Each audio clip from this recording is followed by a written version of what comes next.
네, 안녕하십니까. 광주 전남권 뉴스입니다.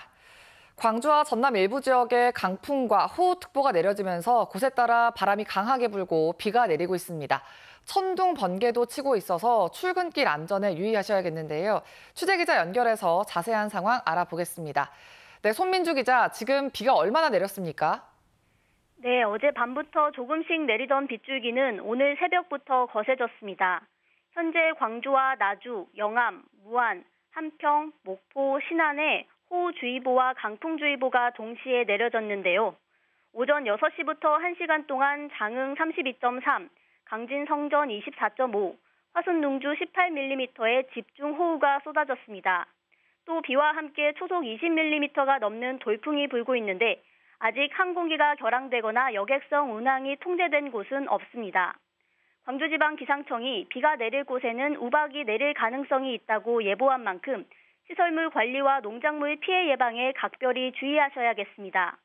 또 최근 내린 비로 지반이 약해져 있어 적은 비에도 옹벽이 붕괴되거나 땅 꺼짐 현상이 발생할 수 있으니 출근길 안전에 유의하셔야겠습니다. 비는 오늘 밤까지 20에서 80mm로 많은 곳에는 100mm 정도 내리겠습니다.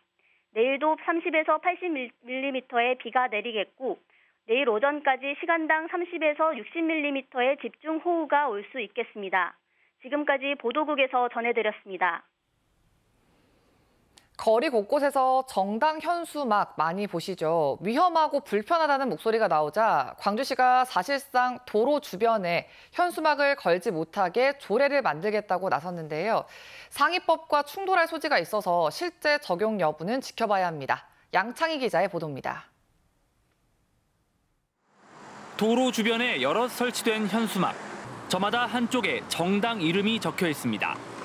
횡단보도마다 정당 현수막이 눈에 띕니다.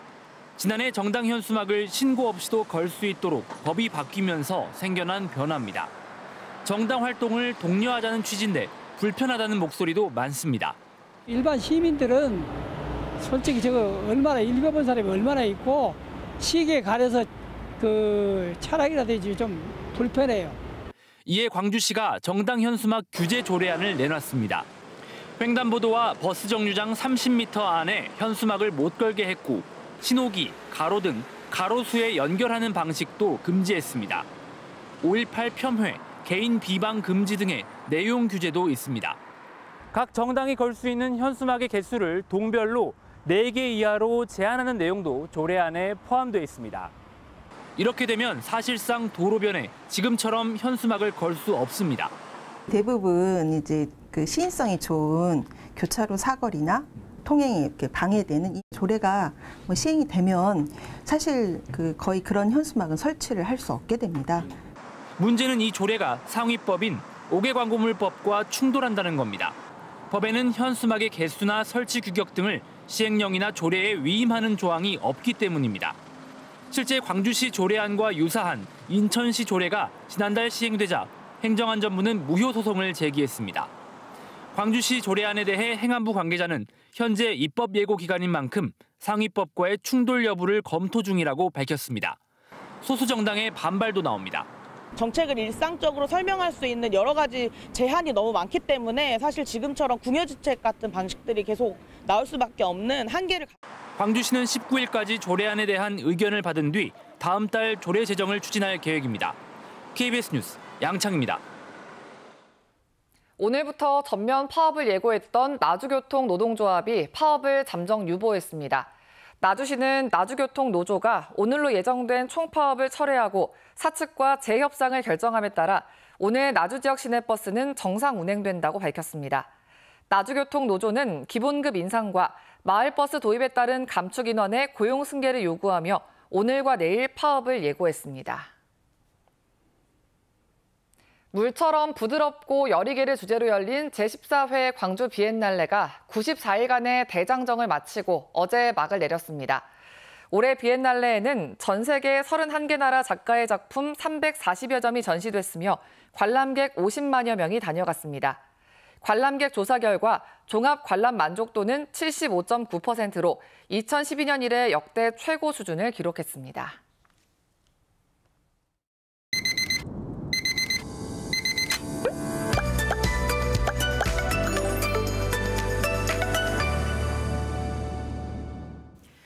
이번 주 광주와 전남에서는 어떤 일들이 있을까요? 2주 이슈 시간입니다. 지난해 1월 공사 중인 건물이 무너져 노동자 6명이 숨진 광주 화정 아이파크 사고 기억들 하시죠? 이달 본격적인 철거 작업 시작을 앞두고 이번 주 화요일 해체 계획 설명회가 열립니다. 철거는 압력으로 콘크리트를 걷어내는 압실 공법과 다이아몬드 줄톱으로 마치 두부를 자르듯이 이 콘크리트를 잘라내는 다이아몬드 와이어 쏘 공법으로 진행되는데요. 이 분기 사고가 났던 201동 건물의 모습을 볼까요? 건물의 내면을 둘러싼 직사각형 모양의 시스템 비계와 또 매직 판넬이 설치됐는데요. 이 파쇄물 낙하와 소음, 비산먼지 등을 예방하기 위해서입니다. 2개 단지 8개 동을 모두 철거하게 되는데 7개의 크레인 설치도 거의 마무리됐습니다. 현대산업개발은 유례 없는 작업인 만큼 동시다발적인 진행은 어렵다고 설명했는데요. 이 사고가 난 건물이 아닌 101동 건물 2-3개 층을 시범적으로 해체하는 작업이 가장 먼저 이뤄질 예정이라고 합니다. 수요일엔 강기정 광주시장과 시민사회 단체가 정책 토론회를 엽니다. 지난 1월엔 소통과 협치를 주제로 간담회가 열렸었죠. 거친 언쟁이 벌어졌는데요. 이번 토론회에는 노동과 환경, 장애인 이동권 분야를 다룬다고 합니다. 특히 장기화되고 있는 보육 대체교사 고용 문제와 시립 요양병원 노사 갈등 현안을 놓고 어떠한 의견이 오갈지 관심이 모이고 있습니다. 또 지지부진한 풍암 저수지, 수질 개선안 문제도 다룹니다. 이번에는 과연 어떤 토론의 모습을 보여줄까요? 정부의 수능 킬러 문항 배제 방침으로 혼란이 가중되고 있죠. 이번 주 토요일과 일요일 이틀 동안 김대중 컨벤션 센터에서는 광주 진로 진학 박람회가 열립니다. 전국에 139개 대학이 참가한 가운데 모두 191개 부스가 운영되는데요. 대학별 입시 설명회가 열리고 입학 사정관과 입시 전문가들이 전문 상담을 진행할 예정입니다. 또 모의 면접도 진행되고 예체능 계열의 대입 설명회도 열린다고 하니까 관심 가지셔도 좋을 것 같습니다. 지금까지 2주 이슈였습니다. 지난 2월 발생한 광주시 덕남정수장 단수 사태와 관련해 광주시 상수사업본부 직원들의 징계안이 결정됐습니다. 광주시 인사위원회는 최근 상수도사업본부 직원 3명에 대해 견책, 13명에 대해 불문 경고 처분을 의결했습니다. 앞서 시감사위원회는 특정감사를 실시해 인사위원회에 중징계 1명, 경징계 21명 등 모두 22명에 대한 징계를 요구했습니다. 징계 대상자 22명 가운데 나머지 6명은 현재 감사위와 인사위에서 재심 절차가 진행 중입니다. 지난 2월 12일 광주 덕남정수장 송수관로 밸브가 고장나 광산구와 남구 일대 2만 8천여 세대의 수돗물 공급이 중단돼 주민들이 불편을 겪었습니다. 현재 경찰관의 절도와 음주운전, 피의자 도주 등 각종 사건 사고가 잇따라 발생한 광주경찰이 집중 감찰을 받습니다. 광주경찰청은 오늘부터 경찰청 소속 감찰요원들이 광주청에 상주하면서 감찰을 실시한다고 밝혔습니다. 지난 6일 광주의 한 지구대 소속 순경은 만취 상태로 음주 단속 현장을 피해 도주하다 교통시설을 들이받는 사고를 냈고 지난달 월곡지구대에서는 도박 혐의로 체포된 외국인 노동자 10명이 도주하는 등 최근 광주경찰은 각종 일탈과 업무 태만으로 비판을 받아왔습니다. 일제 강제동원 피해자 양금덕 할머니 측이 정부 배상금 공탁 이의 신청 사건과 관련해 심리하고 있는 재판부에게 공탁을 수리하지 않은 건 정당하다는 의견서를 제출했습니다. 양금덕 할머니 법률대리인 측은 지난 5일과 7일 양 할머니가 줄곧 정부의 제3자 변제안을 거부해왔고 제3자 변제는 당사자의 동의 없이는 불가능하다며 공탁 불수리는 정당하다는 내용의 의견서를 제출했다고 밝혔습니다. 앞서 행정안전부 산하 일제 강제동원 피해자 지원재단은 정부의 제3자 변제를 거부해온 피해자 4명의 배상금을 법원에 공탁했는데 광주지방법원이 양금덕 할머니의 배상금을 맞지 않겠다며 불수리 결정하자 이의를 신청했습니다. 본격적인 휴가철을 앞두고 휴양지 주변 음식점 등에 대한 특별 위생점검이 이루어집니다. 광주지방식품의약품안전청은 오늘부터 14일까지 자치단체와 함께 물놀이장이나 해수욕장, 계곡 등 휴양지 주변 음식점 등을 대상으로 전반적인 위생 상태와 식재료 보관 기준의 준수 여부, 무신고 영업행위 등을 점검합니다. 또 냉면이나 콩국수, 냉음료 등 여름철에 소비가 많은 식품을 수거해 식중독균 오염 여부를 집중 검사할 계획입니다. 서울과 지역 간 아파트 가격 차이가 3년째 10억 이상을 유지하고 있는 것으로 나타났습니다. 부동산 R114에 따르면 지난 7일 기준 서울의 아파트 가구당 평균 매매 가격은 12억 9천만 원인데 반해 지역의 평균 아파트 값은 2억 6천만 원으로 나타났습니다. 2017년 5억 2천만 원이었던 서울과 지역 간 아파트 가격 차이는 2021년에는 그 차이가 11억 원에 달했으며 지난해에도 10억 6천만 원을 기록했습니다.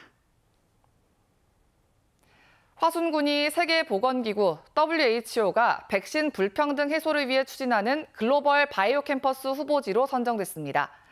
보건복지부는 화순군과 인천 송도, 경북 안동 등 전국 5개 시군을 글로벌 바이오 캠퍼스 후보지로 선정하고 해당 자치단체와 교육과정 등을 협의하기로 했습니다. 글로벌 바이오 캠퍼스는 코로나19 확산으로 빚어진 백신 불평등을 해소하기 위해 관련 인력을 양성하는 교육시설입니다.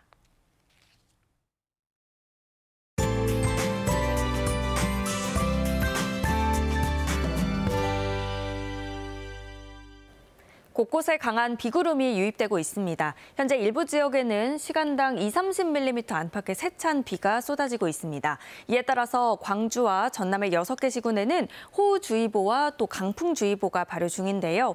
모레 오전까지 돌풍과 천둥, 번개, 또 우박을 동반한 채 시간당 30에서 60mm 안팎의 집중 호우가 쏟아질 수 있겠습니다. 안전사고에 각별히 유의하셔야겠습니다. 광주 전남 지역에 예상되는 비의 양은 오늘은 20에서 80, 일부 지역은 100mm가 넘겠고요. 내일은 최대 80mm의 비가 내리겠습니다. 오늘 더위도 여전하겠습니다. 광주와 전남의 16개 시군에는 폭염주의보도 발효 중인데요. 습도가 높아서 체감온도가 33도 이상으로 오르는 곳들이 많겠습니다. 지역별 기온 자세하게 살펴보겠습니다. 아침 기온 어제와 비슷하게 시작하고 있고요. 낮 기온은 광주와 화순 30도까지 오르겠습니다. 여수의 낮 최고 기온 26도, 곡성 30도로 어제와 비슷하거나 1-2도가량 높겠습니다. 목포의 낮 최고 기온 29도, 완도 30도로 후텁지근하겠고요. 신안을 비롯한 도서 지역은 27도에서 29도가 예상됩니다. 바다의 물결은 전해상에서 비교적 잔잔하겠습니다. 비는 모레 오전까지 내렸다 그치기를 반복하겠고요. 주말에도 다시 비 소식 나와 있습니다. 날씨였습니다.